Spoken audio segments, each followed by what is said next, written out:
एक ऐसा रहस्यमय आईना जो सिर्फ अक्स नहीं बल्कि भविष्य दिखाता है। यकीन नहीं होता? देखो इसे और सच खुद ब खुद तुम्हारे सामने आ जाएगा। लेकिन सावधान रहना, जो इसमें झांकता है उसकी किस्मत बदल जाती है। राहुल को पुरानी चीजें इकट्ठा करने का बहुत शौक था। वह अक्सर पुरानी दुकानों, नीलामी बाजारों और एंटीक शॉप्स में दुर्लभ वस्तुओं की तलाश में घूमता रहता। एक दिन शहर के पुराने इलाके में उसे एक छोटी और अंधेरी दुकान दिखी, जिसके बाहर एक धूल से भरी हुई तख्ती लटकी थी। अद्भुत वस्तुओं की दुनिया। दुकान के अंदर घुसते ही राहुल की नजर एक अजीब से आईने पर पड़ी। यह कोई आम आईना नहीं था। इसकी सतह धुंधली थी, जैसे उस पर कोहरा छाया हो। लेकिन जब उसने ध्यान से देखा तो उसे उसमें अपनी परछाई के बजाय कुछ अजीब झलकने लगा, जैसे कोई दृश्य धीरे धीरे साफ हो रहा हो। मत छूना उसे। अचानक एक भारी आवाज गूंजी। राहुल चौंक गया। सामने दुकान का मालिक खड़ा था, एक बूढ़ा आदमी जिसकी आंखों में रहस्यमयी चमक थी।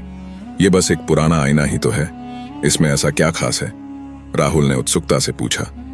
बूढ़ा मुस्कुराया, लेकिन उसकी मुस्कान में हल्की बेचैनी झलक रही थी। यह आईना आम नहीं है। यह तुम्हें वह दिखाएगा जो अभी हुआ नहीं, लेकिन होने वाला है। इसमें जो देखोगे वह सच में बदल जाएगा। राहुल को यह किसी मनगढ़ंत कहानी जैसा लगा। उसने जिद की कि वह इस आईने को खरीदना चाहता है। कुछ देर बहस के बाद बूढ़े दुकानदार ने भारी मन से आईना उसे बेच दिया, लेकिन जाते जाते सिर्फ एक चेतावनी दी, जो दिखे उसे बदलने की कोशिश मत करना। राहुल ने आईना अपने कमरे में लाकर दीवार पर टांग दिया। हल्की रोशनी में यह और भी रहस्यमयी लग रहा था। उसने हाथ से उसकी धूल हटाई और अचानक उसकी सतह हल्की हल्की चमकने लगी। वह मुस्कुराया। शायद दुकान वाले ने मुझे डराने के लिए यह सब कहा था। लेकिन जैसे ही उसने पहली बार खुद को आईने में देखा, उसकी हंसी गायब हो गई। आईने में दिख रही तस्वीर असली प्रतिबिंब नहीं थी। उसमें वही कमरा था, वही रोशनी, लेकिन उसमें राहुल अकेला नहीं था। पीछे दरवाजे के पास कोई खड़ा था। राहुल तेजी से पीछे मुड़ा, लेकिन वहां कोई नहीं था। उसका दिल जोर जोर से धड़कने लगा। वह फिर से आईने की ओर देखने लगा, लेकिन अब वहां कुछ नहीं था, सिर्फ उसकी अपनी परछाई। शायद मेरी आंखों का धोखा था, उसने खुद को समझाने की कोशिश की। पर तभी दरवाजे की कुंडी धीरे धीरे खुद ब खुद हिलने लगी। राहुल का गला सूखने लगा। दरवाजे की कुंडी धीमे धीमे हिल रही थी, जैसे कोई बाहर से उसे खोलने की कोशिश कर रहा हो। उसके कदम पीछे हटने लगे, लेकिन फिर उसने खुद को संभाला। यह सिर्फ मेरा वहम हो सकता है, उसने खुद को समझाने की कोशिश की। लेकिन जैसे ही उसने दरवाजे की ओर बढ़कर उसे खोलने के लिए हाथ बढ़ाया, कुंडी एक झटके में अपने आप घूम गई। धक! राहुल के दिल की धड़कन तेज हो गई। उसने हिम्मत जुटाई और झटके से दरवाजा खोल दिया। बाहर कोई नहीं था। वहां बस गहरा अंधेरा था, जैसे दरवाजे के उस पार रोशनी ने भी जाने से मना कर दिया हो। लेकिन तभी राहुल ने देखा, फर्श पर पानी की बूंदें गिरी हुई थीं, जो उसके कमरे के अंदर तक आई थीं। पानी, लेकिन यहां तो कोई गीला नहीं था। राहुल ने घबराकर पलटकर आईने में देखा, और इस बार उसकी सांसें जम गईं। आईने में वह खुद खड़ा था, लेकिन उसकी आंखें डरावनी और खाली थीं, जैसे उसकी आत्मा निकल चुकी हो। और तभी आईने में दिखने वाले राहुल के होंठ हिले, मगर असली राहुल ने कुछ नहीं कहा था। मत देखो। राहुल का शरीर ठंडा पड़ गया। यह आईना उसे सच में भविष्य दिखा रहा था, लेकिन किसका? राहुल की धड़कनें तेज हो गईं। आईने में दिख रहा राहुल उसे घूर रहा था। उसकी आंखें खाली और भयावह थीं। मत देखो। ये शब्द उसके कानों में गूंज रहे थे, मगर उसके होंठ तो हिले ही नहीं थे। राहुल घबराकर पीछे हटा। उसकी नजर फर्श पर गिरे पानी की बूंदों पर गई, जो कमरे के अंदर तक आ चुकी थीं। अगर यहां कोई नहीं था तो यह पानी कहां से आया? वह हिम्मत जुटाकर दोबारा आईने की ओर देखने लगा, लेकिन इस बार जो उसने देखा, उसने उसके पैरों तले जमीन खिसका दी। आईने में उसका ही कमरा दिख रहा था, लेकिन वहां का दरवाजा धीरे धीरे खुल रहा था। राहुल ने झटके से पीछे मुड़कर देखा। कमरे का दरवाजा बंद था, लेकिन जैसे ही उसने फिर आईने की ओर देखा, उसकी सांसें अटक गईं। अब आईने में उसका ही बिस्तर दिख रहा था, और वहां कोई लेटा हुआ था। राहुल का दिमाग सुन्न पड़ गया। वह अपने बिस्तर की ओर बढ़ा, लेकिन वहां कुछ नहीं था। फिर भी आईने में जो कुछ दिख रहा था वह डरावना था।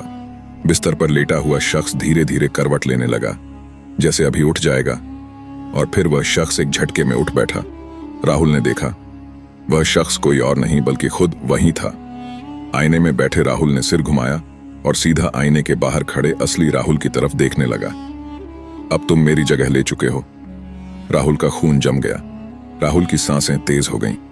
अब तुम मेरी जगह ले चुके हो। आईने में बैठे दूसरे राहुल की ठंडी भावशून्य आंखें सीधे उसकी ओर टिकी थीं। ये क्या हो रहा है? राहुल बुदबुदाया। उसका दिल तेजी से धड़कने लगा। क्या आईने में दिखने वाला वह खुद था या कोई और? वह हड़बड़ाकर पीछे हटने लगा, लेकिन तभी उसके पैरों के नीचे कुछ गीला महसूस हुआ। उसने नीचे देखा, वही रहस्यमयी पानी जो अब उसके चारों ओर फैल चुका था। और तभी आईने में बैठे राहुल ने अपना हाथ बढ़ाया और आईने की सतह पानी जैसी लहराने लगी। राहुल का दिमाग सुन्न हो गया। क्या वह उसके पास आने वाला था? नहीं। राहुल चीख पड़ा और उसने बेतहाशा आईने को तोड़ने के लिए पास रखी कुर्सी उठा ली। लेकिन जैसे ही उसने आईने पर वार किया, एक जोरदार झटका महसूस हुआ। आईना टूटा नहीं, बल्कि उसकी जगह सब कुछ अंधेरा हो गया। कुछ क्षणों के लिए राहुल को कुछ भी समझ नहीं आया। एक भारीपन उसके पूरे शरीर में फैलने लगा। जब उसने अपनी आंखें खोलीं, वह खुद को आईने के अंदर खड़ा हुआ पाया। उसका कमरा उसके सामने था। बाहर की दुनिया वैसी की वैसी थी, लेकिन वह अब उस दुनिया का हिस्सा नहीं था। और फिर उसने देखा, आईने के बाहर एक नया राहुल खड़ा था जो उसे देख रहा था। उस राहुल के होंठ हिले। अब तुम मेरी जगह ले चुके हो। राहुल की चीख गूंज उठी, लेकिन अब उसे कोई सुन नहीं सकता था। राहुल ने अपने चारों ओर देखा। वह अब आईने के अंदर था, एक बंद अंधेरी जगह जहां से बाहर जाने का कोई रास्ता नहीं था। उसके सामने उसका ही कमरा था, लेकिन वह अब उसका हिस्सा नहीं था। आईने के बाहर दूसरा राहुल खड़ा था, एक ठंडी मुस्कान के साथ। अब तुम मेरी जगह ले चुके हो। राहुल को एहसास हुआ कि वह यहां हमेशा के लिए फंस सकता है। नहीं, मैं यहां से बाहर निकलूंगा, उसने खुद से कहा। वह तेजी से आईने की सतह को पीटने लगा। बाहर जाने दो। लेकिन दूसरी तरफ खड़ा नया राहुल बस उसे देखता रहा। फिर धीरे धीरे उसने अपना चेहरा घुमाया और कमरे से बाहर चला गया। राहुल अब अकेला था। उसके दिल में एक ही सवाल था, क्या अब मैं यहां हमेशा फंसा रहूंगा? लेकिन तभी उसे आईने की सतह पर हलचल महसूस हुई। सतह पर एक धुंधली आकृति उभरने लगी। राहुल ने ध्यान से देखा।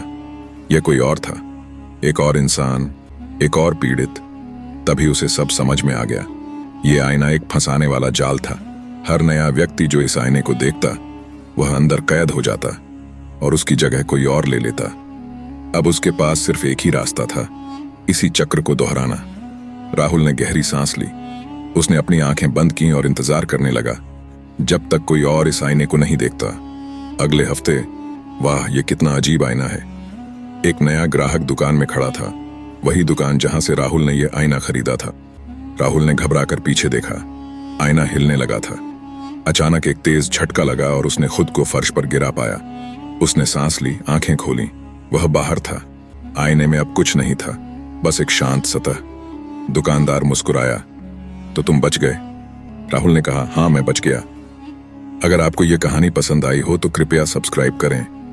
आपकी सपोर्ट हमें और शानदार कहानियां बनाने के लिए प्रेरित करती है। धन्यवाद।